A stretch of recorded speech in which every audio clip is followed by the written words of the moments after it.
இந்த பிராரப்த கர்மாவிலே திட கர்மா, அதிட கர்மா. திடம் என்றால் ஃபிக்ஸ்டு, அதாவது கம் போட்டு ஒட்டி கொண்டிருக்கும், வஜ்ரம் போட்டு ஒட்டி கொண்டிருக்கும்.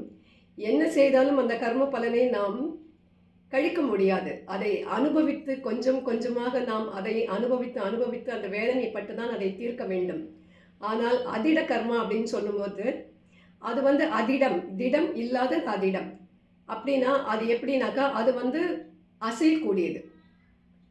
இப்போ நம்மளுடைய ஜாதகத்தை நம்மளுடைய கட்டங்களை பார்க்கும்போது ராசி கட்டங்களை சரம் ஸ்திரம் உபயம், சரம் ஸ்திரம் உபயம் என்று பிரித்து வருவார்கள். சரம் என்பது அசையக்கூடியது, ஸ்திரம் என்பது அசையாதது.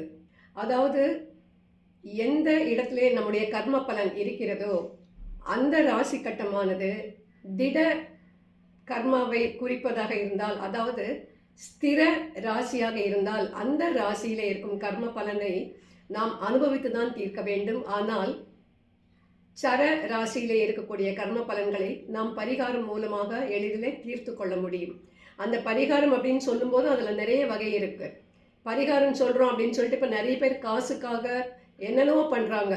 40,000 கொடு, 50,000 கொடு, நான் உனக்கு ஹோமம் பண்ணுறேன், உனக்கு பரிகாரம் பண்ணுறேன், உனக்கு சாந்தி பண்ணுறேன், உனக்கு தகடு பண்ணி கொடுக்குறேன், என்னென்னவோ சொல்லி ஏமாத்து வேலைகள் நிறையவே இருக்குது.